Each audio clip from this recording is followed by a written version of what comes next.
Good morning, children. In previous module, what we discussed in module 4, we discussed about the power resources. Power resources based on renewable, non-renewable. They are divided. In module 4, we discussed about the non-renewable. They are not getting back again. We cannot generate them. Example, firewood, petroleum, coal, natural gas we discuss. In this, firewood is generated. This is the renewable resource.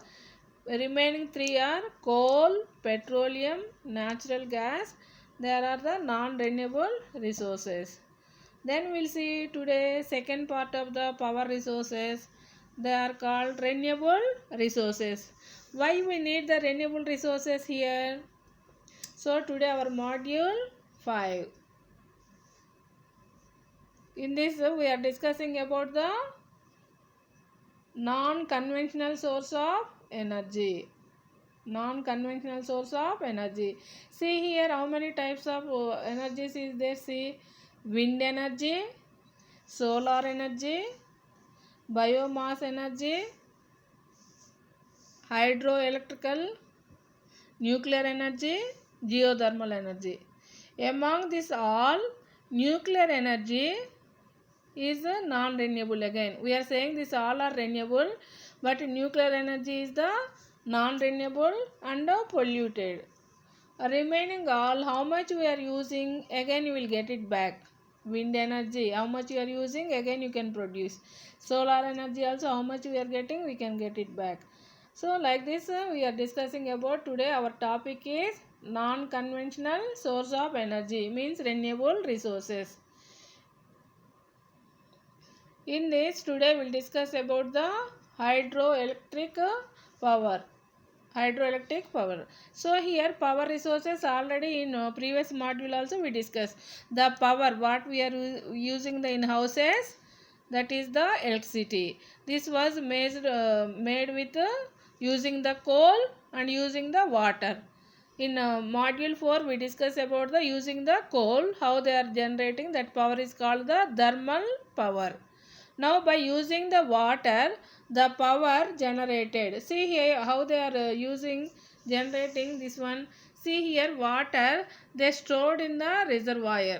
It may be dam, rainwater or river water. Rainwater or river water. See here rainwater or river water, like that they stored here. This water. Then this water, dam water, they will release like this. This one. See water flowing like this. Here turbine is there. When this water with height, from the height it is coming, see here from the height. This turbine is in the down slope is there. From the height, when the water is falling, by this force the turbine will rotate. Here the turbine is rotating.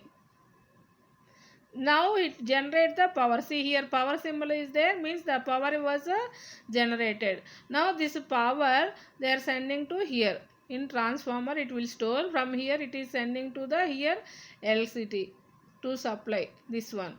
Now here the water is there, no, they went to the turbine, no, again after the turbine on the blade, now it is coming like this.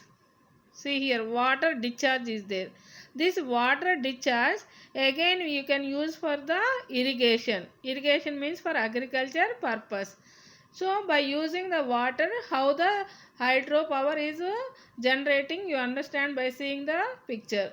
This is called multi-purpose projects. Here multi-purpose means more than one use is there. What is one use? By using the water they are producing the electricity. One thing. Next one is after producing the water, this discharge water is used to the irrigation. Next another use is when the rainwater is there, suppose if dam is not there, the water will flow and it will go into the ocean. The water is wasted.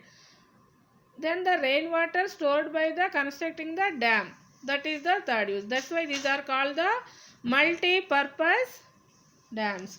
So here example, what are there? Some dams I am saying. Nagarjuna Sagar Dam. Where it is this dam? On which river? This is on Krishna river. in Nalgonda district is there, and Krishna river in Telangana state. So like this, so many multi-purpose projects are there. You collect the information. That is the task of the day. Now see here, this hydroelectricity power, what are the advantages? It is non-polluting. It is a non-polluting.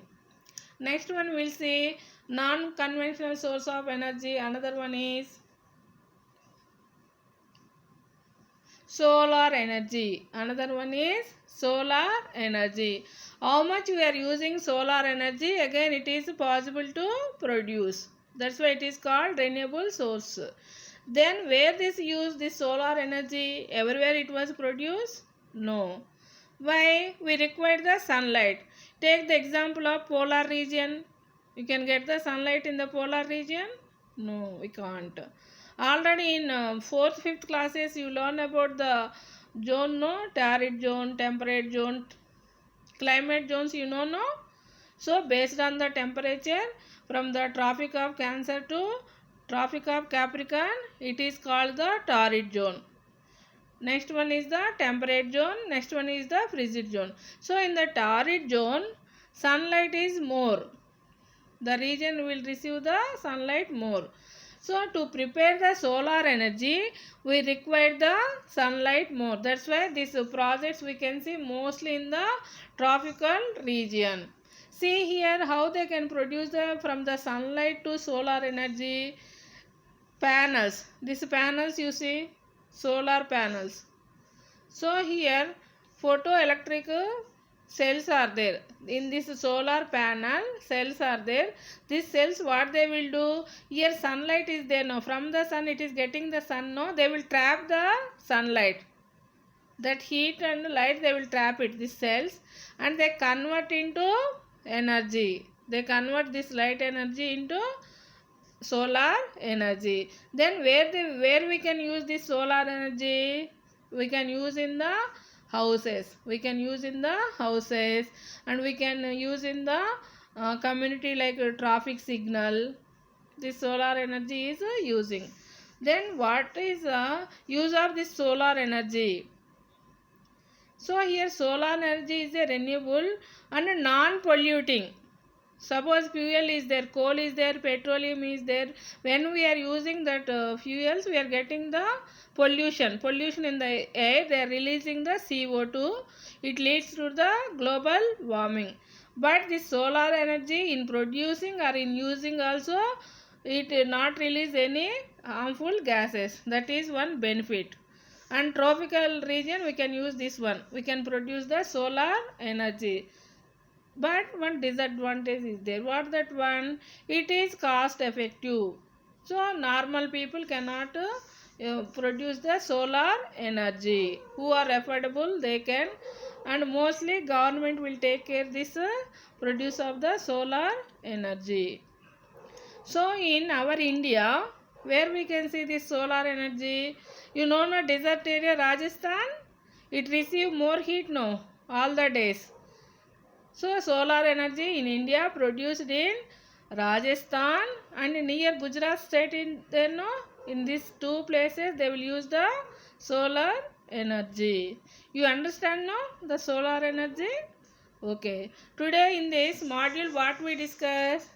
We discuss about the non-conventional source of energy. Two we discuss. One is the hydel power.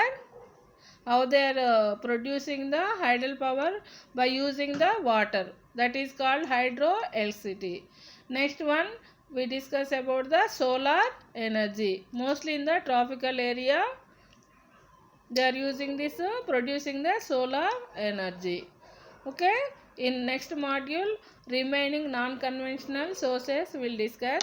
Now task of the day is already I told, no, the multi-project are there, no, multi-purpose projects. One example I gave, Nagarjuna Sagar in the which state? Telangana state. On which river? Krishna river. So in a table format you have to collect all multi-purpose dams in India. One is Bakra Nangal is there. On which river?